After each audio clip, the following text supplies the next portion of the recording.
Oke, Assalamualaikum warahmatullahi wabarakatuh. Kali ini kita akan ngomongin tentang sistem imun.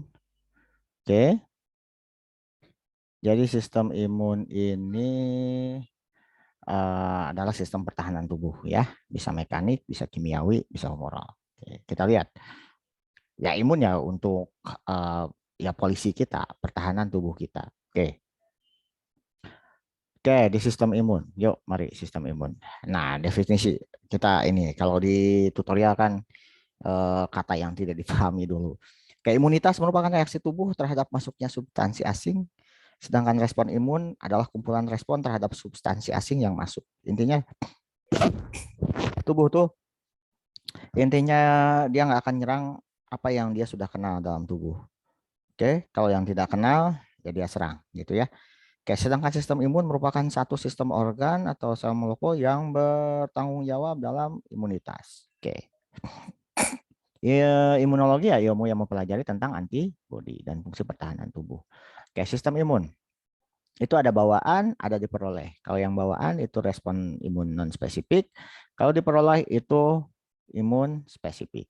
Oke, fungsi sistem imun tadi sudah saya sampaikan adalah melindungi tubuh dari invasi penyebab penyakit dengan cara menghancurkan atau menghilangkan organisme atau substansi asing, contoh bakteri, parasit, jamur, virus, tumor yang dianggap asing oleh tubuh. Kedua, menghilangkan jaringan atau sel yang sudah mati, rusak. Yang ketiga adalah mengenali atau menghilangkan sel yang abnormal, contoh bakteri patogen atau virus. Nah, yang berfungsi di sini kebanyakan adalah leukosit gitu ya, sel imun utama di samping sel plasma, makrofag dan sel emas. Nah, sistem imun yang sehat gimana sih? Adalah sistem imun yang seimbang. Intinya nggak berlebihan. Berlebihan ya salah juga ya, bisa memakan eh, tubuh sendiri gitu ya. Ya intinya yang normal adalah yang bisa melawan penyakit. Respon imun tahapannya ada tahap deteksi, komunikasi, rekrutmen, dan destruksi, menghancurkan. Oke. Nah, sistem kekebalan ada yang alami, ada yang didapat. Tadi saya bilang. Yang didapat itu ada aktif, ada pasif. Yang aktif ada yang alami juga, ada yang buatan. Yang alami ya melalui sakit ya. Yang buatan ya vaksinasi. Kayak kalian vaksin COVID itu aktif buatan. Sedangkan yang pasif ada yang alami. Contoh kongenita pada bayi melalui transplasenta. Kalau yang buatan melalui serum hiperimun. Oke, next.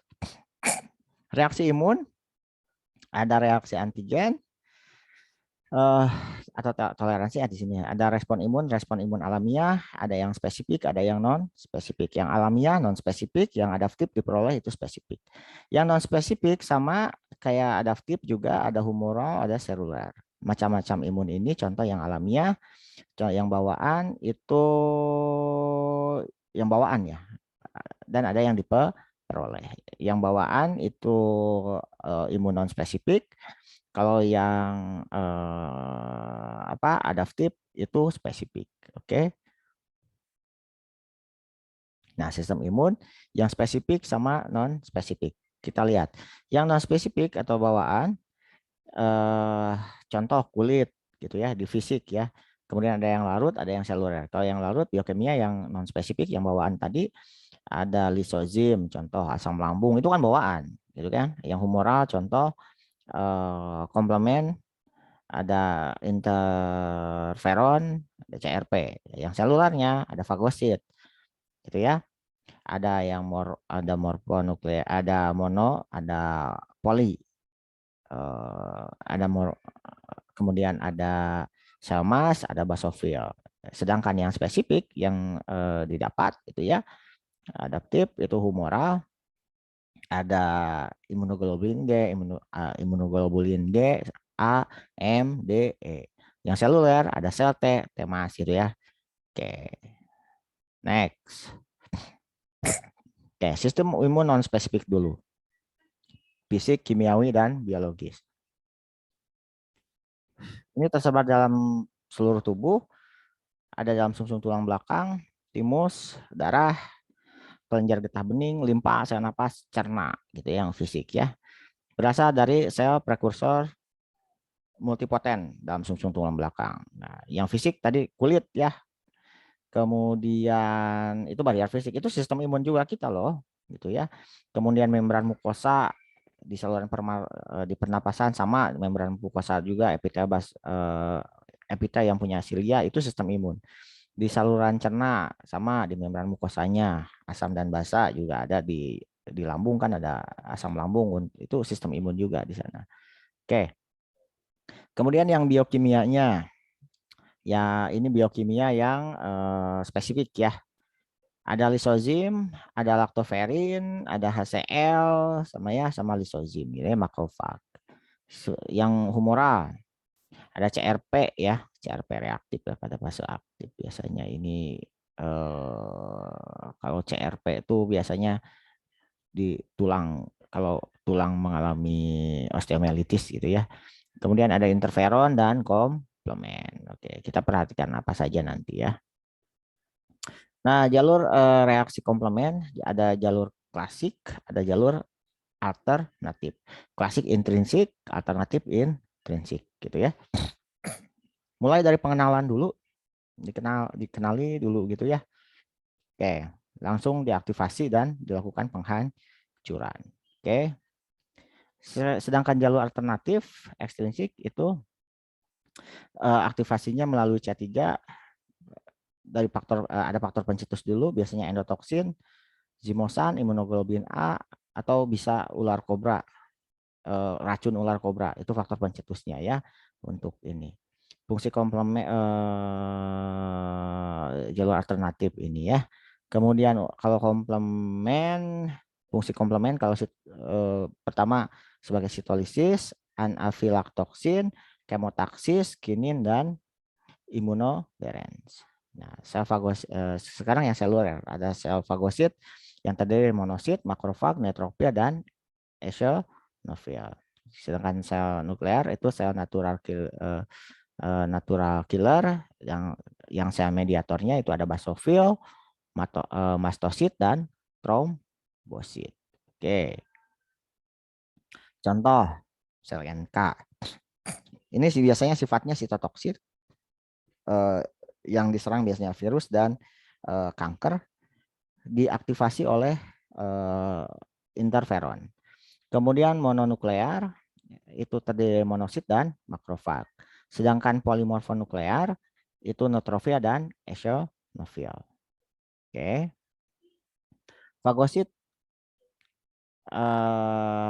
ini terdiri ada monosit, makrofag, ya sama makrofag. Kemudian ada segmen eosinofil dan neutrofil. Kemudian proses fagositosis dimulai dari pertama kemotaksis. Kemotaksis itu sel fagositnya bergerak ke tempat infeksi. Kemudian proses penelanan, kemudian dimakan fagositosis. Di sana dibunuh yang organ asingnya oleh lisosom, H2O2, hidrogen peroksida, dan mieloperoksida membentuk fagolisosom. Kemudian dicerna di sana. Oke, ini fase fagositosis tadi yang sudah saya sebutkan, mulai dari pergerakan, dimakan, diserang, dibunuh, dicerna, dihancurkan. Oke, next. Tadi yang spesifik tadi sudah ya. Nah, sekarang yang adaptif itu kemampuan mengenal benda asing antigen ya. Spesifik menghancurkan antigen yang sudah dikenal sebelumnya. Ada yang aktif, ada yang pasif. Ingat. Oke. Yang spesifik ini ya, contoh. Ada dikenal dulu helper T. Oke, ngebelah. Kemudian setelah ngebelah ada benda asing ya sudah dikenal, diserang, dikenal. Kalau ada lagi yang sama itunya ya sudah kita sudah punya imunnya. Oke. Ada respon imun humoral, sistem humoralnya biasanya oleh limfosit B. Jadi sel B berproliferasi, kemudian berdiferensiasi, kemudian membentuk antibodi. Biasanya ini pertahanan terhadap bakteri ekstraseluler atau menetralisir toksin.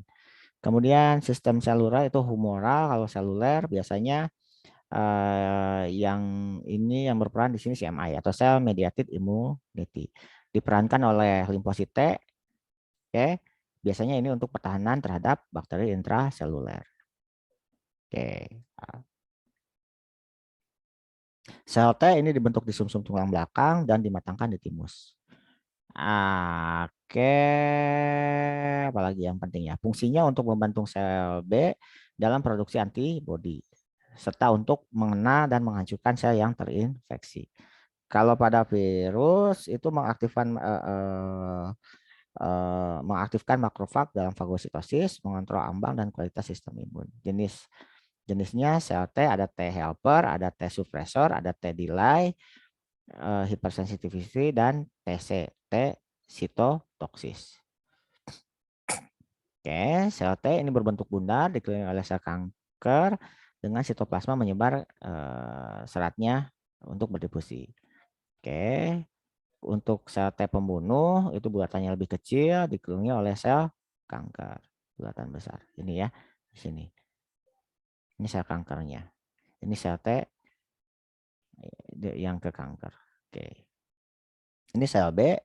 Ini dibentuk dan dimatangkan di sumsum tulang belakang. Nah, imunitas biasanya sel B ini diperantarai oleh antibodi. Tinggalnya di mana? Di limfe dan kelenjar limfe. Oke, ada beredar di darah dan limfe. Rangsang antigen 1 maka akan membentuk imunoglobulin N. Selanjutnya akan terjadi switching. Jadi awalnya imunoglobulin M ya, ada switching mulai dari A, E, D, dan G. Oke. Nah, ini letaknya untuk ini di nodus limpa, timus, sumsum tulang. Oke. Tersebar. Nah, ini sirkulasi limfosit mulai dari timus ke peredaran darah, sumsum tulang, kelenjar limfe, kelenjar limfe, limpa juga. Oke, antigen sifatnya meletakkan antibodi dan antigen di determinan epitop, dapat merangsang seperti kunci gitu ya, merangsang pembentukan antibodi. Syarat antigen yang baik biasanya itu sekitar berat masanya lebih dari 40.000. Kekakuannya struktur, keasingan molekul, kemudian bisa larut, bisa tidak. Kecepatannya tergantung pada kecepatan dihancurkan oleh sel tubuh dan jumlah antigennya. Tergantung pada itu ya. Oke. Ini epitop tadi yang saya bilang. Berikatan dulu gitu ya. Oke, antibody ini ada antigen, antibody set nyatu gitu ya. Macam bentuknya mulai dari IgM, nanti dia switching mulai G, A, D, E gitu ya. Ini dibentuk oleh limfosit B gitu ya. Nah, ini bentuk-bentuk antibodinya dan fungsinya silahkan dibaca. Imunoglobulin G ini antibodi utama gitu ya. M disuruh tempatnya di antibodi sama, antibodi terbesar juga sama karena dia akan switching gitu ya. A itu di saliva susu. Oke, D ini paling rendah untuk menandai kematuran sel B. E ini reseptor basophil ya. Oke, itu saja mungkin untuk sistem imun pertemuan kali ini. Sampai mudah-mudahan bermanfaat. Oke, assalamualaikum warahmatullahi wabarakatuh.